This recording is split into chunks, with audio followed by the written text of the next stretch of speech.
Selamat siang dan selamat datang Bapak dan Ibu serta rekan-rekan di Abdi On Air. Seminar online persembahan dari PT Alat Bantu Daerah Indonesia kembali dalam dengan saya Rizka Septiani dan saya Dini. Bagaimana kabarnya Bapak dan Ibu? Semoga dalam keadaan sehat di dalam lindungan Tuhan ya. Sebelum kita mulai, ada baiknya kita subscribe, like, dan komen seluruh sosial media PT Alat Bantu Daerah Indonesia. Jangan lupa ya Bapak dan Ibu. Sebelumnya kami mengucapkan terima kasih banyak atas partisipasi Bapak dan Ibu serta rekan-rekan telah bergabung kembali di Abdi On Air pada hari ini yang kita adakan rutin setiap bulan ya Mbak Dini ya. Jangan lupa untuk mengisi absensi terlebih dahulu di kolom chat Zoom dengan formatnya nama spasi kota. Nah, untuk Abdi On Air pada hari ini kita juga terselenggara sesuai dengan protokol COVID-19 ya Mbak ya.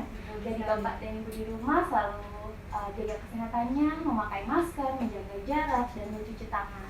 Betul sekali. Dan jangan lupa kalau misalnya kita memang diharuskan untuk keluar rumah, selalu bawa hand sanitizer yang baik. Wajib ya. Betul sekali. Mari bersama-sama kita jaga diri kita supaya ya pandemi ini cepat berlalu ya. Betul sekali. Jadi kalau ya seenggaknya kita mikirin sekeliling juga ya, keluarga kita. Mbak Dini, ya. Pada hari ini kita untuk Abdi On Air-nya yaitu mengenai berbagai gangguan pendengaran akibat kerja. Tidak bisa dipungkiri ya Mbak, memang lingkungan kerja itu sangat berpengaruh untuk pendengaran kita, terutama pada situasi yang bising seperti itu ya. Iya betul sekali. Apalagi memang untuk beberapa pekerjaan yang mengharuskan untuk angkat telepon setiap hari atau setiap saat juga itu bisa mempengaruhi ya Mbak Rizka. Nah, nanti pada seminar hari ini di Abdi On Air nanti akan dibahas oleh pembicara kita secara lengkap dan informasinya pasti akan akurat ya. Betul sekali. Dan hari ini, bulan ini, narasumber kita ini datang dari jauh Mbak Rizka. Dari mana tuh Mbak? Dari Padang, dari Sumatera Barat. Dia ini salah satu dokter senior PHT di Indonesia ya. Beliau juga sudah menyelesaikan pendidikan kedokteran umum di Fakultas Kedokteran Universitas Andalas dan dia sudah menyelesaikan spesialis PHT-nya di Universitas Sumatera Utara. Beliau ini juga ada beberapa pekerjaannya nih Mbak, dari tahun 93 sampai 96 beliau menjadi dokter puskesmas Tambak Sari Ciamis. Kemudian dari tahun 96 pernah di Rumah Sakit Ahmad Mukhtar Bukit Tinggi. Kemudian di tahun 2000 beliau menyelesaikan pendidikannya spesialis di Fakultas Usul Medan. Kemudian 2004 sampai saat ini beliau praktek di RSUD Padang Panjang. Betul sekali. Gak usah main Mbak Rizka, kita sambut saja. Betul sekali, kita sambut saja, yaitu Dr. Yogis Diarman, SPPHTKL. Selamat siang, Dokter. Selamat siang. Apa kabar nih Dok? Apa sehat semua? Alhamdulillah sehat Dok. Dokter sehat Dok? Alhamdulillah. Gimana di Padang ini Dok? Ini lagi hujan. Oh hari ini hujan sekali ya? Hari ini di Jakarta juga ketemu ya? Mendung ya. Ya betul ya. Sedikit informasi juga Mbak Rizka, Dr. Yogis Diarman ini saat ini sedang ada di satu ruangan sendiri, jadi beliau tidak menggunakan masker. Tapi karena kita sedang berduaan, jadi kita pakai masker ya. Wajib ya. Nah, sebelum kita mulai untuk pemaparannya, untuk informasi Bapak dan Ibu, mikrofon Bapak dan Ibu saat seminar berlangsung akan kami nonaktifkan terlebih dahulu. Apabila Bapak dan Ibu ada pertanyaan atau ingin sharing pengalaman, nanti bisa dituliskan di chat Zoom ya. Betul sekali. Baik, Mbak Dini, ini untuk mempersingkat waktu, mari kita persilahkan Dr. Yogis Diarman untuk memaparkan materinya hari ini.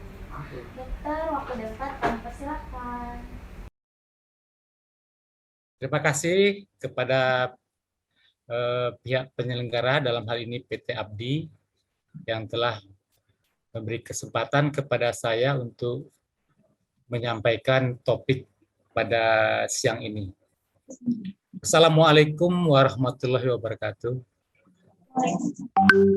Selamat siang, salam sejahtera bagi audiens semua yang pada hari ini berkesempatan ikut di Zoom meeting PT Abdi, yang mana kita mengambil topik yaitu berbagai gangguan pendengaran akibat kerja. Jadi pada kesempatan ini karena kita memang sekarang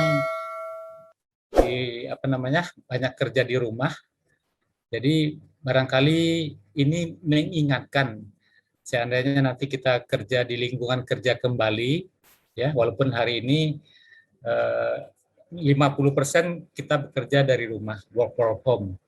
Jadi hal ini penting menurut saya topiknya karena mengingat keluhan-keluhan dari pasien saya banyak yang menderita gangguan pendengaran akibat kerja. Slide. Sebelum masuk ke topik bagaimana gangguan, kita mau melihat sedikit mengenai bagaimana proses orang itu bisa mendengar dan bisa merespon apa yang didengar, apa yang ditangkap oleh organ telinga kita, baik yang di luar ataupun yang di dalam. Silakan slide video.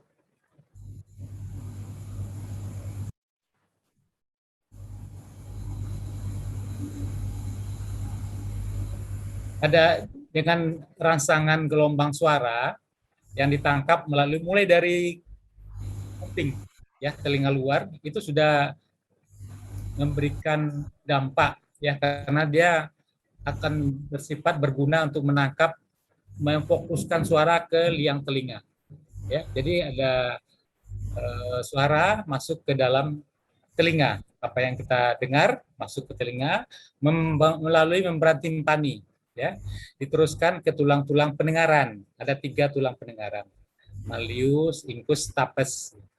Jadi di sini suara akan dirubah menjadi elektrik, ya elektromagnetik, sehingga disampaikanlah ke koklea, ya rumah siput kalau bahasa kitanya.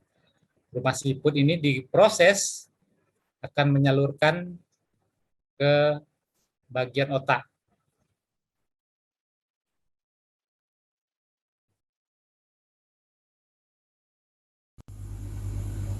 Ya, Anda lihat, semuanya bisa dilihat proses suara masuk.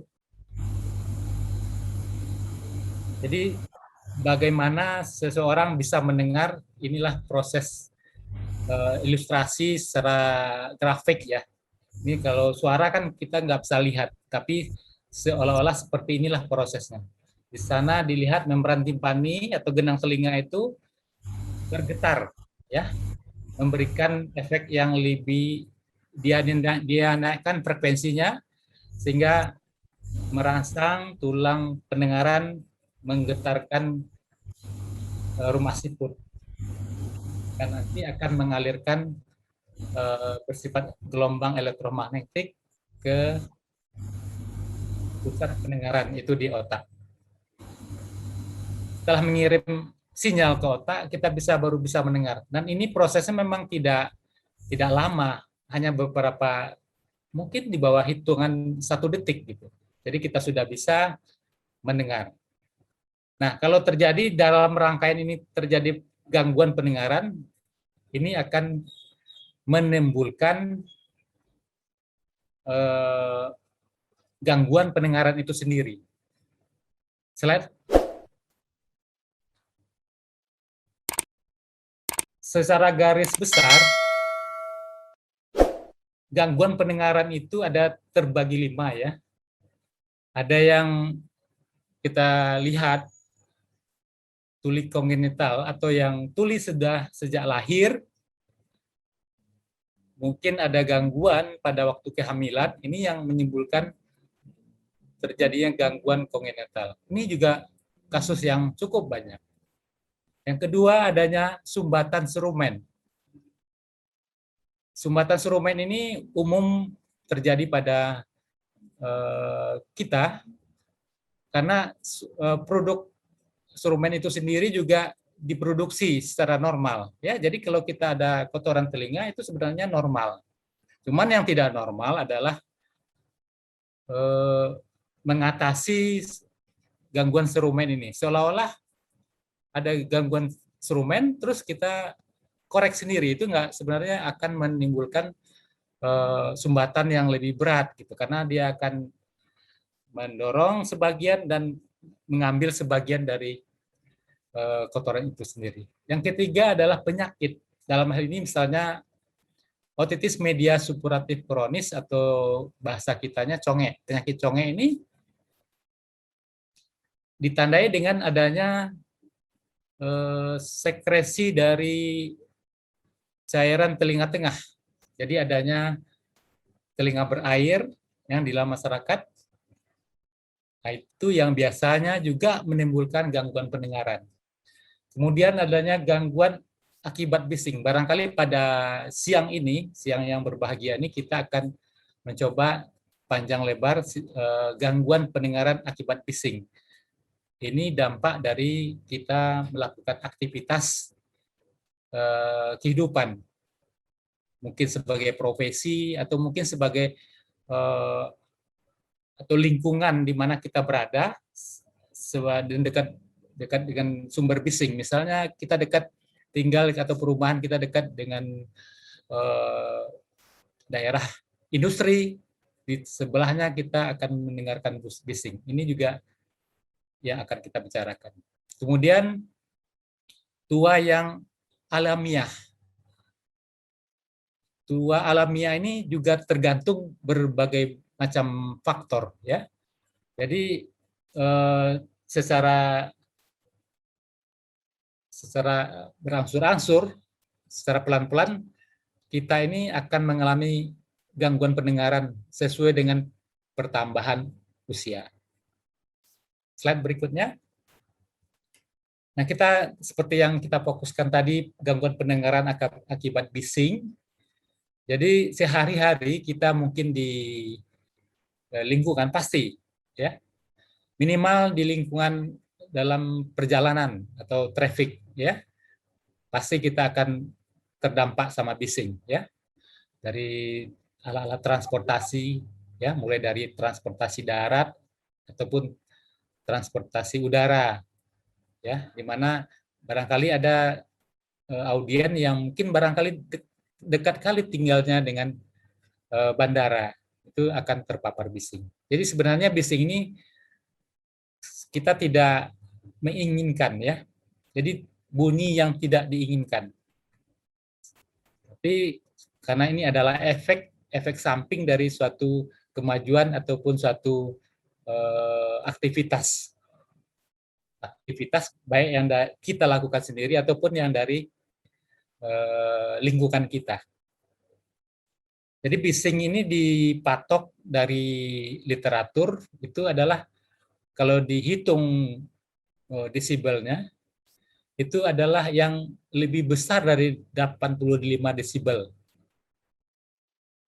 Ini kalau lebih dari 85 desibel kita mendengar suara, itu akan menimbulkan gangguan reseptor di organ korti, yaitu di telinga dalam, yang menimbulkan kerontokan sel-sel rambut luar dan dalam. Slide berikutnya. Kita tinjau gangguan pendengaran secara umum dulu, ya, karena pada tahun 2000 itu sudah 250 juta atau sekitar 4,2% dari penduduk dunia itu sudah mengalami gangguan pendengaran. Ini dalam berbagai dampak akibat macam-macam, ya, termasuk dalam bising ini. Jadi secara total dari tahun 2000 meningkat sampai 2018 itu 466 juta orang terpapar ataupun terjadi gangguan, ya, gangguan pendengaran akibat bermacam-macam gangguan. Jadi di sini ada sekitar 6,1% penduduk dunia. Jadi di sini dikatakan pada waktu itu 432 juta orang itu ada usia dewasa yang di atas 18 tahun dan 34 juta anak itu menderita gangguan pendengaran. Itu kira-kira 7% dari penduduknya. Dikatakan juga dari penelitian tahun 2050 nanti diramalkan, ini menurut WHO, dikatakan terdapat gangguan pendengaran itu sebanyak 900 juta penduduk dunia akan mengalami gangguan pendengaran.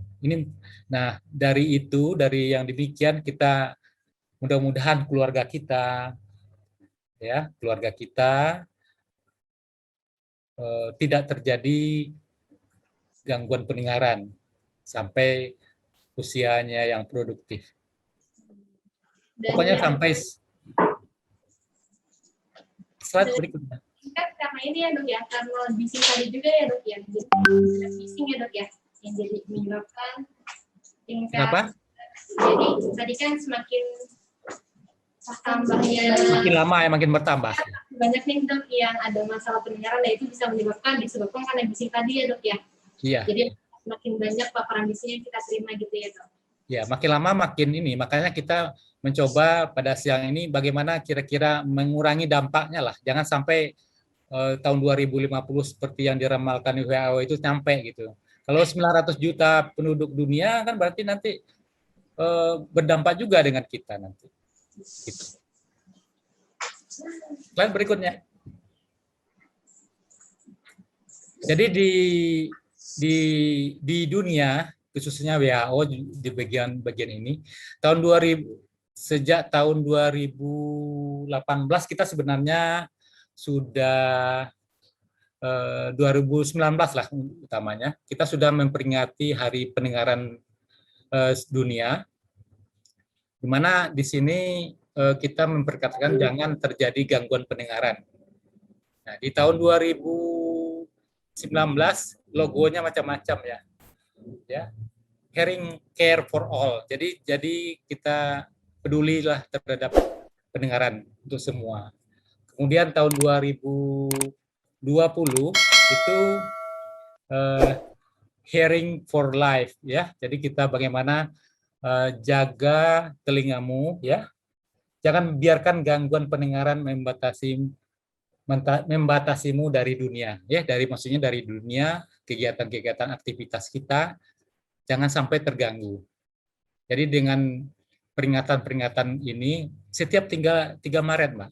Setiap tanggal 3 Maret kita akan selalu mengadakan Hari Kesehatan Nasional, Hari Gangguan Pendengaran ya, Hari Kesehatan Telinga gitu. Tahun 2000 jadi macam-macam usaha-usaha yang dilakukan oleh dunia ya untuk mengurangi dampak kejadian seperti ini ya.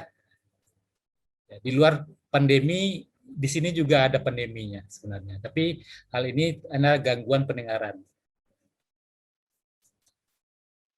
Ada usaha-usaha dari Badan Dunia untuk mengurangi dampak yang kemungkinan terjadi akibat bising ini.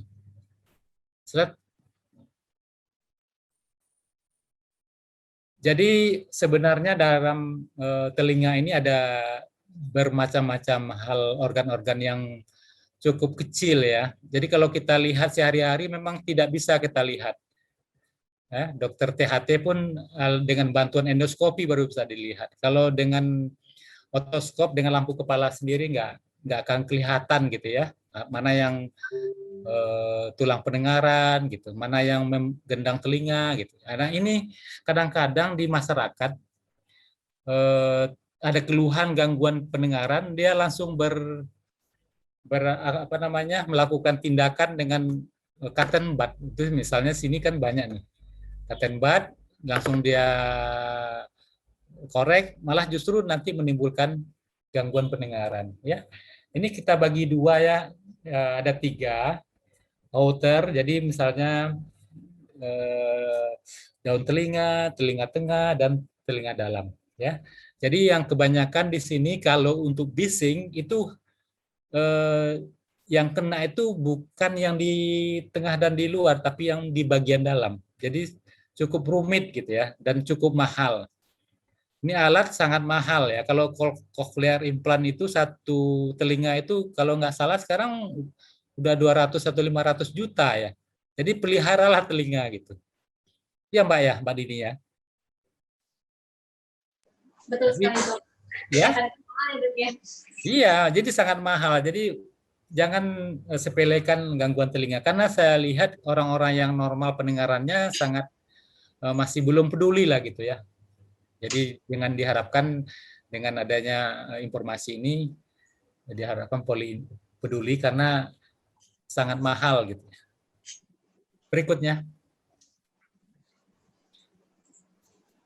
penyebab gangguan pendengaran ini macam-macam ya. Jadi secara umum kita sampaikan itu kotoran telinga ya seperti saya sampaikan tadi, infeksi telinga, lubang adanya perforasi atau membran timpaninya yang berlobang gitu ya, gendang telinganya berlobang ya, itu juga menyebabkan terjadinya gangguan konduksi hantaran suara ke dalam telinga.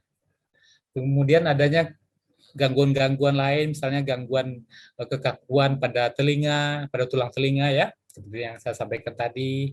Kemudian adanya gangguan genetik, bawaan lahir, ataupun adanya trauma. Trauma ini bisa trauma kepala ataupun trauma telinga sendiri. Ya, nanti akan kita lanjutkan dengan apa itu yang trauma akustik. Slide. Balik lagi slide, ada satu yang belum saya terangkan. Baik. Jadi ini yang bersifat konduktif. Nah, sekarang yang sensori neural atau yang bersifat saraf itu akibat penuaan yang saya bilang tadi, kemudian bising akibat kerja, akibat lingkungan, kemudian infeksi telinga dalam, trauma kepala dan telinga juga, kemudian ada obat-obatan dan bahan kimia. Ini juga kita mesti aware gitu. Next. Jadi kalau bising, kalau kita terpapar bising memang ada reaksinya bermacam-macam ya. Kita ada yang menutup telinga, tapi umumnya kalau tuli akibat terpapar oleh bising itu cukup keras dan dalam jangka waktu yang lama. Biasanya ya kalau lingkungan lama itu biasanya dalam berhubungan dengan pekerjaan ya, pekerjaan. Jadi dalam hal ini kita perlu mewaspadai. Next. Jadi sebagaimana diketahui di literatur itu kita itu bisa mendengar dari 0 desibel sampai 140 desibel. Kita bisa suara ataupun telinga kita bisa mendengar suara yang kita dengar. Suara di bawah 0 desibel itu nggak bisa, infrasonik namanya. Di atas 140 desibel suprasonik nggak bisa juga. Jadi kemampuan telinga kita antara 0 dan 140 desibel. Berikutnya. Sumber kebisingan yang biasa sehari-hari kita lihat ya. Tidak bisa kita hindari. Barangkali kita bisa hanya proteksi diri gitu ya. Kalau kita lihat yang gambar ini, siapa yang bisa menghindari transportasi? Kita pasti akan terlibat di transportasi. Dengan apa kita melakukan pekerjaan kalau tidak melalui transportasi? Kemudian ada yang bekerja di industri, ya, ada yang di perdagangan, ya. Jadi sebenarnya bising itu memang ada di kehidupan kita sehari-hari ya, Dok ya? Iya. Suara-suara lingkungan sekitar kita ya, Dok? Pasti. Jadi kita tidak bisa menghindari gitu ya. Tidak bisa menghindari, cuman barangkali bisa kita cegah macam-macam nanti. Di slide berikutnya kita coba terangkan nanti. Siapa yang menghindari bisa bekerja, tidak bisa bekerja, tidak usahlah saya bekerja di industri, nggak mungkin. Karena kita punya skill di industri, nggak mungkin kita tidak bekerja di industri. Seperti itu. Bahkan kita sehari-hari pun di jalan raya pun itu udah bising ya dok ya. Iya. Jalan raya. Itu rata-rata kita lihat di tabel itu jalan raya itu di sekitar 80 ini ya. 85 desibel. Jadi pas bising itu. Jalan raya. Apalagi kalau hari Lebaran itu ada mercon itu Oh iya. 130. Ya. Ya, bahaya. Ya. Ini yang bisnis office saja yang 65 desibel itu juga perlu kita waspadai, jangan terlalu lama, mungkin barangkali ada refreshing dulu, makanya perlu jam istirahat barangkali. Buat mengistirahatkan. Ya, perlu jam istirahat. Yang paling enak itu di daerah kehutanan, hutan ya, di lingkungan hutan yang sejuk dan dingin, tenang, itu 15 desibel gitu. Suara angin gitu ya dok ya. Ya, similar angin gitu ya, supaya basah anginnya. Jadi apalagi kini pandemi ini barangkali kita cukup terlindungi dengan bising ini barangkali, ya. Ya, tapi karena pandemi ini kan kita WFH ya dok ya, banyak juga kan WFH. Ya. Kita langsung gitu dok, kadang ada yang sering pakai headset gitu. Ya, itu yang lain lagi akibatnya. Iya. Itu lain lagi barangkali ya bisingnya. Jadi barangkali untuk yang bekerja di rumah itu jangan terlalu sering pakai headset ya, apalagi pakai earphone gitu. Nanti kita ada topik berikutnya. Next. Jenis-jenis bising ini ada yang apa namanya? Ada macam-macam ya. Ada yang steady noise ya, ada impact noise dan intermittent. Steady noise ini barangkali terus-menerus gitu ya, continue. Jadi misalnya di pabrik gitu ya, ya kita mungkin barangkali di kapal gitu ya, di bagian mesin ya kerjanya itu. Saya lihat juga ada beberapa klien saya kerja di ruangan mesin itu ada gangguan pendengaran ya. Kemudian juga ada namanya ledakan ya, seperti di Palestina sekarang barangkali banyak trauma ya. Jadi impact noise. Kemudian yang di gangguan-gangguan transportasi ya, sifatnya intermittent ya, kadang-kadang muncul, kadang-kadang hilang gitu ya. Berikutnya. Ini secara garis besar setiap pekerja ya, barangkali kita terpapar bising itu akan bisa kita tandai secara medis ya. Secara medis kita bisa tandai dengan adanya gangguan di tubuh ya, misalnya kita lihat dari tekanan darahnya biasanya terjadi peningkatan kemudian kliennya merasa lelah, cepat lelah, jadi tidak terlalu bagus stamina-nya bekerja ya. Kemudian hilang konsentrasi ya, konsentrasinya sulit. Jadi kalau ini sangat berbahaya, apalagi di daerah-daerah tempat-tempat kerja yang perlu konsentrasi tinggi, ini akan menimbulkan kecelakaan kerja. Jadi kalau hal ini mesti kita lakukan intervensi dalam hal ini. Jadi kalau konsentrasinya hilang, ini sangat banyak angka kejadian kecelakaan kerja. Ini akan banyak. Apalagi kalau bising ini sampai menimbulkan tuli, ya, karena lama beraktivitas di daerah bising. Kemudian akan mengganggu komunikasi dan juga secara psikologis ya. Next. Nah, sehari-hari kita bisa melihat ya. Kita bisa melihat di mall-mall ya, atau di tempat umum ataupun di daerah-daerah